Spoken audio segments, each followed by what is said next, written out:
For all the top laners out there, we figured we'd make a comprehensive macro guide for everything you need to know about laning, objectives, side laning, and grouping to get you started on Season 11. Let's jump right into it.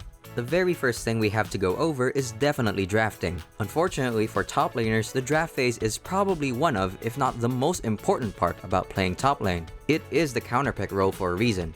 Top lane is usually a battle between two melee champions. Unlike ranged characters that can farm from far away, top laners have to get up close and personal for every single CS they want to get. This makes picking the right champion all the more important, since getting counterpicked might leave you having a very bad time. As a comprehensive macro guide, we can't go super in-depth about every counterpick possible. There's just no way. What we can do though is offer you a selection of blind pickable champions that can do well into almost every matchup. We understand that there are players who like to stick to the champions they enjoy and don't really deviate away from that. That's totally okay. You can always win your lane in low elo regardless of the matchup, and we'll be covering how to do that in a bit. That being said, for the players who don't care what they're playing, we want to offer some advice so you don't end up blind picking Tryndamere only to be met by a Malphite on the other side and hating your life for 30 minutes. Our selection of blind pickable champions are these. For tank players, Mundo or Cho'Gath. For a bruiser, go Set. For ranged champions, go Vladimir, Kennen, or Ryze if you know how to play him. Don't get us wrong, all of these champions have counterpicks just like every other top laner. That being said, they all have tools to deal with even with the worst of matchups. Cho'Gath and Set have powerful passives offering a ton of sustain. Regardless of what they're up against, with options like Doran's Shield and Second Wind, they can withstand almost every lane out there. The other four are incredibly safe as well. They all scale relatively well and can farm from range. Mundo seems odd here, but his cleaver is on such a low cooldown with next to no cost that he can basically last hit a ranged champion most of the time, allowing him to go even in almost every lane. Like we said, you can always play whatever you want, but we highly recommend these 6 champions whenever you're unsure as to what you'll be up against. Odds are you won't be super counterpicked, and the game won't feel unplayable. Alright, with that covered, let's get into some actual macro, starting during the laning phase. For top laners, there is one very crucial skill you must master above all else, and that is simply the art of slow pushing. Slow pushing is relevant for every lane, but it's the most important for top due to the fact that you'll generally find yourself in melee versus melee matchups. When two melee champions are looking to trade early on, the big deciding factor on who wins the trade is going to be based on who has more minions. Since the trades happen so close to the wave and minion damage is so relevant early on, they very often decide who comes out the victor in most trades. That's the main reason why slow pushing is so effective in top. If you have the bigger wave, you gain a ton of benefits.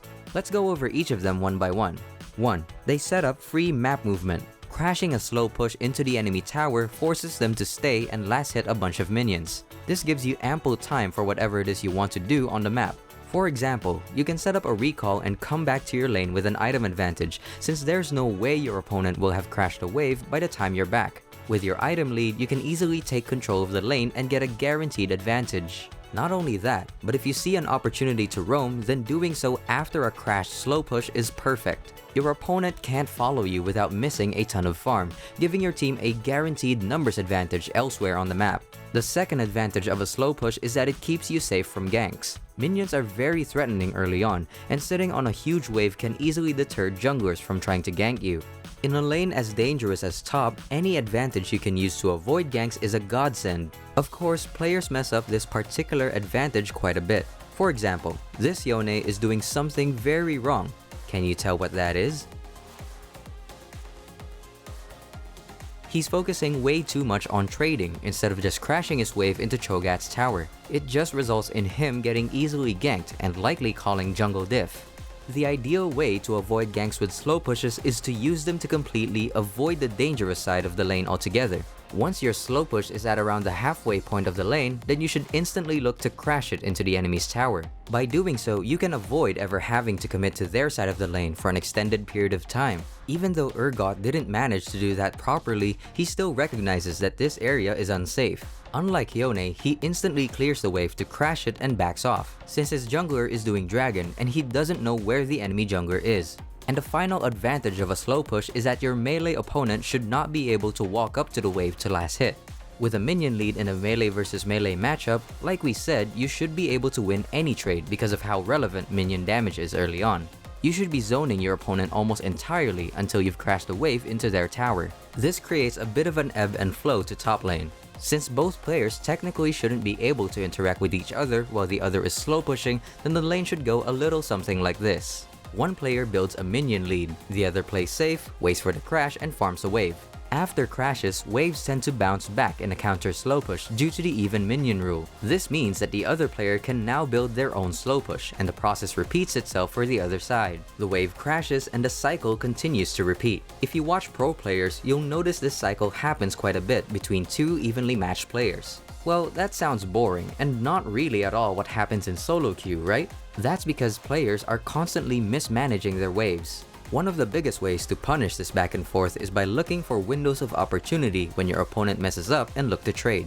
Managing to chunk your opponent during their own slow push is one of the best things you can do in top lane. Remember that the difference between a slow push and a freeze is only who is in control of the wave. If you manage to chunk someone while their wave is pushing away from them, then they'll either have to recall and miss a ton of farm, or stay in lane and die trying to farm. The way you'll outtrade them is matchup dependent and based on the mistakes your opponent is making. You won't always be able to beat someone when you're at a wave disadvantage. But if you manage to do so, it is by far the most punishing tactic you can accomplish, besides outright killing them. Freezing in top lane is so powerful simply because of the melee versus melee nature of the lane. If you're in control of the wave and they can't break the freeze, then your opponent literally can't ever touch the wave again, and things can begin to spiral out of control for them. Towards the end of the laning phase and before 14 minutes, one of the best macro plays you can make is setting up a Rift Herald capture. Intentionally or not, Riot has made the Herald pretty easy to take. Any champion can solo it, as long as you dodge the big swipe and hit its eye whenever it spawns. Usually, the Herald is a good objective, but it does have a drawback when you let your junglers take it. You can't decide when to use it, and you may be forced to share your spoils with the ADC who left lane out of tilt. If you take it alone though, you can use it whenever you're by yourself for a massive spike in gold by taking a ton of turret plates. Top laners may feel isolated from the rest of the map and your team may lose every dragon, but having easy access to the Herald when you're winning is one of the biggest perks of being a top laner. With the laning phase done, let's cover the mid and late game. The most important thing to remember is that you should be spending most of your time in a side lane. There's always one concern players have when we suggest this though. Won't my team just die if I leave them alone all the time? Yes, but side laning is kind of like driving a car. Yes, there's a risk that you'll get into a crash. That's always a possibility that you can't avoid. But the benefits of driving a car far outweigh the risks you're taking by being in one. Your skill level will never prevent your teammates from dying while you push a side lane. But let's talk about all the benefits you'll get simply by taking that risk in the first place. The first being solo gold and experience. If you and your team are grouped all the time, you'll all be sharing a single wave worth of minions. Sure, you're safe and grouped, but you'll never become nearly as strong as you should be. Ideally, everyone on your team should be in their own lane to get solo farm. Even if they're not though, that's fine. You being on your own guarantees solo farm for yourself. And it's still better for your ADC and mid to share farm between only 2 people rather than 3 in mid. Side laning also provides insane amounts of pressure when done well. Let's go over each different type of strategy you can do when you're in a side lane. The first is simple and a bit obvious. If you've acquired a lead and drafted a good matchup, you can just kill your side lane opponent over and over and take their towers. This occurs way more often in low elo, where players don't respect their opponents nearly enough. One of the reasons we covered draft at the very beginning is so you don't ever find yourself in such one-sided matchups. This is the easiest way of both winning and losing a game, which is why draft is so important. Obviously, you can't just solo kill your opponent all the time though. The more realistic advantage you'll be going for is side lane collapses. The idea is that by pushing a side lane, you're forcing someone to react to the minion waves that you're crashing into their tower. After forcing them to defend, you can rotate over to your team and force a numbers advantage elsewhere on the map. This is one of, if not the most consistent way of building leads as a top laner. It doesn't rely on you being overly ahead to accomplish, and it's a realistic goal regardless of the game's circumstances. That being said, we do strive to show you how to hard stomp games here at Skillcapped. One of the best ways of winning games is by forcing the enemy team to collapse on you with multiple players. If you're so strong that the enemy solo laners can't deal with you whatsoever, you should continue pushing to try to bait the rest of the enemy team to collapse onto you. The goal is to distract the enemy while your teammates grab an uncontested objective on the other side of the map. Killing most of them is obviously not the goal with this tactic, but can be a nice bonus if you're incredibly fed. We definitely don't want you to think this is just a Camille thing either. Even tanks can apply this. In this particular game, it doesn't matter that Mundo's team is mostly losing. He has so much side lane pressure that the enemy team is forced to send multiple people to stop him constantly, which results in a completely uncontested Baron for his team.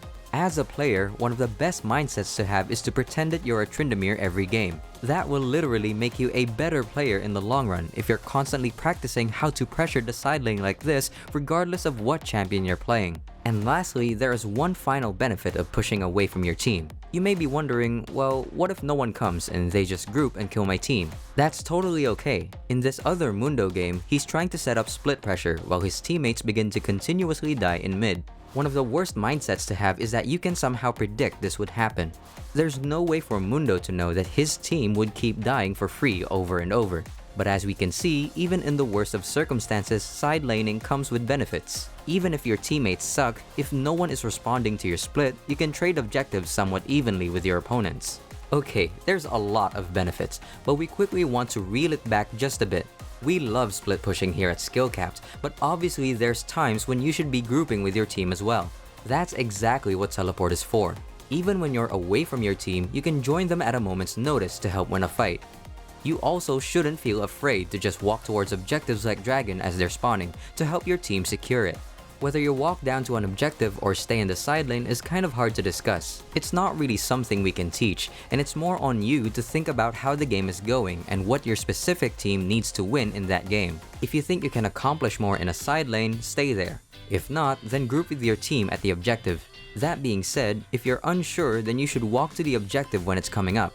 It may not be the best play available, but it ensures that you're doing something positive at the very least. There is one final issue that may arise in your games though. What if you fall behind and can't split whatsoever? What do you do then? That's going to happen quite often, and there's really only one answer to that. For example, in this Poppy game, despite having the counter pick, she misplayed the lane and fell pretty far behind. So what did Poppy do? She just grouped.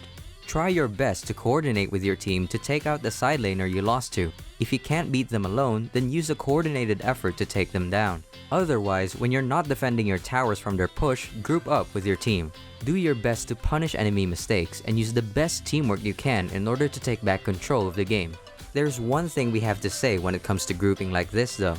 It's all random. This initial pick on the Riven was random. She was in the wrong place at the wrong time. It's not something Poppy premeditated, she just got lucky. These initial picks Poppy managed to make in the jungle were also random. The enemy team overextended for blue buff and were in the perfect position for Poppy to engage on them.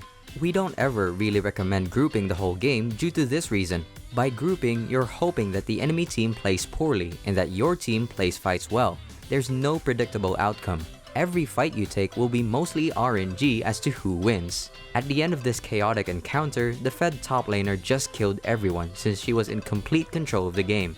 That being said, you do have to fall back to grouping whenever you inevitably lose lane. When it comes to that, in your post-game review, don't focus too much on what happened while you were grouped.